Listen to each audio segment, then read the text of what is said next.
I'm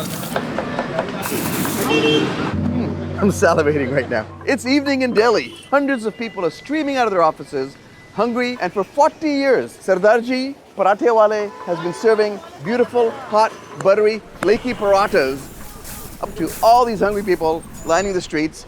A paratha is essentially a flatbread, a stuffed flatbread. But the magic is in the butteriness of it. It's a meal in one, it's a snack, it's comfort food. Let's go see what's going on. Uncle Ji, kaise aap? Badhiya ji, aaj kya bana rahe ho? Parathe. Jo bhi chahiye, parathe. Careful, this is a live operation. Don't knock over a propane tank or we're all in trouble. Ah, just the smell is incredible. So, kitne saalon se kar rahe hain aap? मेरे को हो गए 50-55 के करीब हो गए. This is a 3-generation family business. When he was about 10 to 12 years old, he used to help his dad out. Just like his son, Happy right now is helping out and expediting. Once his father passed away, he took over the seat. And now he sits here in the same place that his father sat. He's got 1, 2, 3, 4 bowls of stuffings. Aloo? इसमें जो भी आपका होगा ना, हाँ. आलू प्याज पराठा हुआ मिक्स हुआ, वो सब इसी में डाल के कर दिया जाएगा. Okay, and this way you get a little bit of all the flavors all incorporated into it. Lots of fresh onion, and you can see just the mountain that's been cut back there and piled up in the bags, ready for the next order. The cutting board is basically 2x4 that's been worked over so that you can actually see where it's sort of got hollowed out in the middle a little bit. Here we go. There's the cutting board. Somewhere there's a fence missing a post and it'll be back here. But the magic is in what's happening right now. Let's see him go. Here we go. Here we go. Here we go. Made into a ball, dusted in flour, hollowed out, little stuffing the inside. It's moving so fast I can barely keep track of what he's doing.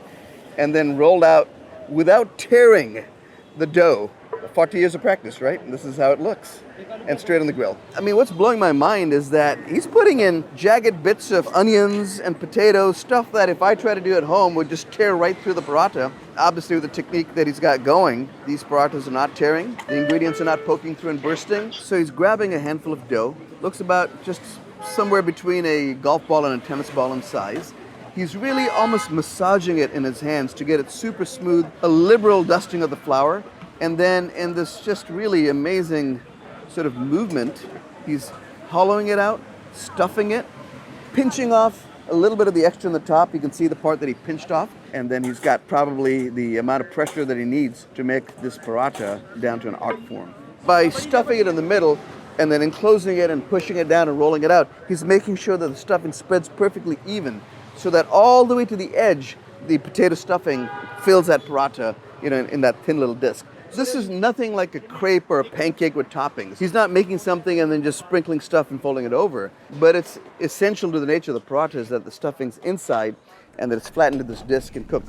Ghee, clarified butter, it's got a very high smoke point. And you can see how hot the tawa is. Butter would scorch on this, which is why they're using ghee. The smoke point of this is extremely high. You're not going to burn it. They don't skimp on the ghee. It's sort of partly griddling, partly frying. I mean, think of, pancakes with butter on a flat top. Just think of how the butter helps the pancake just become golden and fluffy and crispy, and yet it's not greasy. So he's making sure that it doesn't burn on either side. It's cooking perfectly. This is so hot. Once the internal temperature gets to the right temperature, it starts puffing.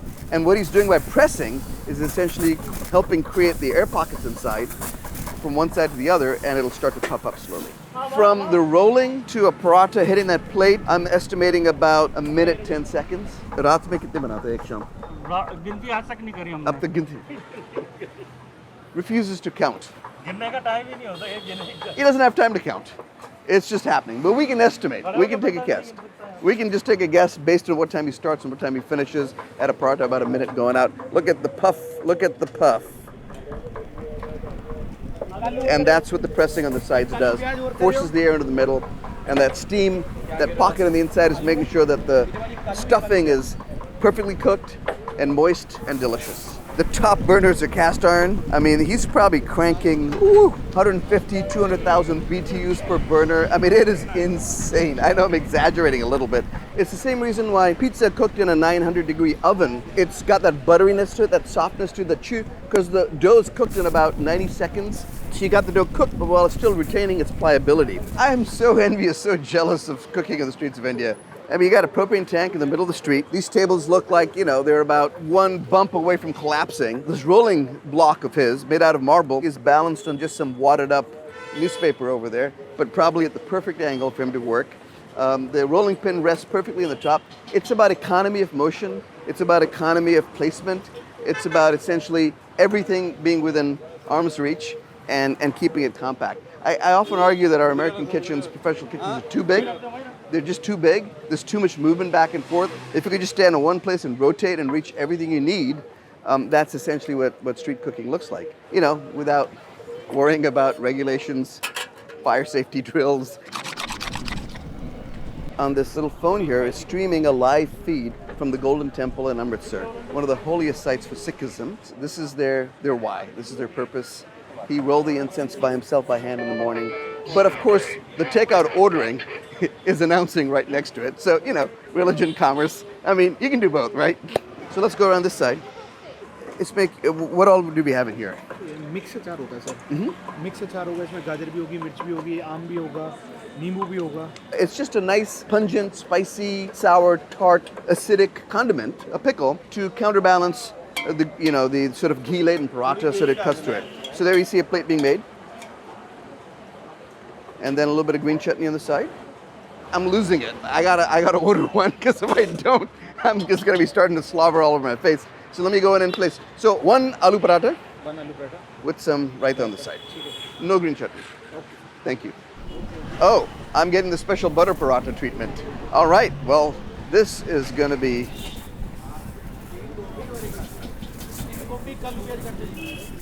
You see the difference in the smoke point between the ghee and the butter? The butter immediately smoked up. I can smell the browning of the butter, but he's moving fast and making sure that way I don't end up with a charred butter paratha, but a delicious butter paratha. All right, let's go get my paratha. Come on over for the condiments. And there's my raita, and there's my pickle, and just a sprinkle of that masala, the raita masala on top. You can pretty much eat this any way you want. You can eat it just by itself, naked, or you could add a little bit of pickle to it, or you could add a little raita to it. My favorite is the double dunk. I'm gonna make sure it gets a little pickle on one side, and make sure it gets a little of the raita on the other side. And I mean, I'm salivating right now.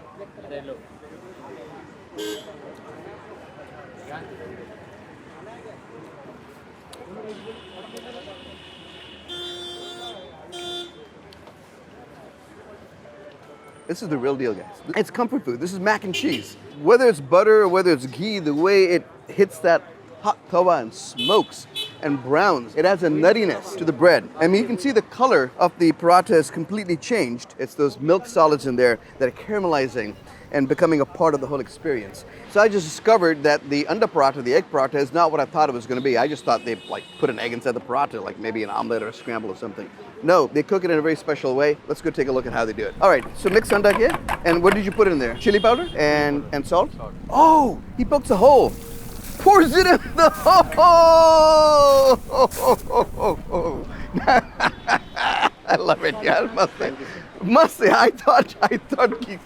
Wow, okay. I thought he was going to put the egg on the flat top and then put the paratha on it, which basically would make it like a kati roll type paratha, but no, the egg's inside.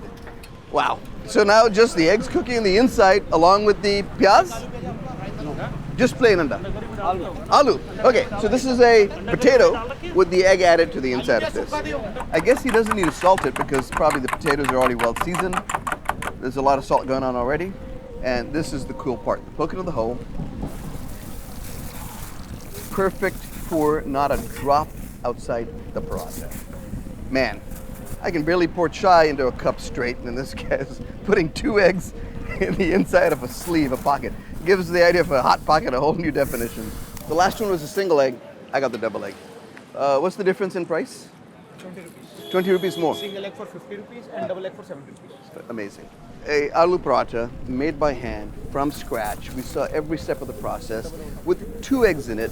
It's 70 rupees. That is about maybe 60 cents, 70 cents, 70 rupees, less than $1. This is new to me. It's the first time I've seen an egg cooked inside of a paratha.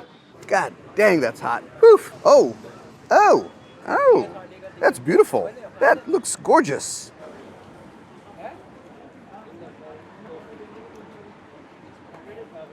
Spiced paratha, good. Spiced potatoes, good. Buttered paratha, good. Egg, good. All three together, good. Fantastic. So they say in the restaurant business, location, location, location. Well, this location is kind of remarkable. We've got a main highway right behind us where folks can see the parathas being made. They know where the place is, so they can pull off on one of the feeder roads, park, and come over here. We associate going out with going to a restaurant, right? That's what dining out in our minds is, an eatery, a place to eat. But I would argue that the street itself is a restaurant. There's something, I don't know, like cozy about just standing next to a stranger, sharing an experience, making small talk. I see families. I wouldn't trade this for a Michelin-starred restaurant. To me, this is the experience that I'm constantly seeking, that I'm constantly looking for, eating on the street.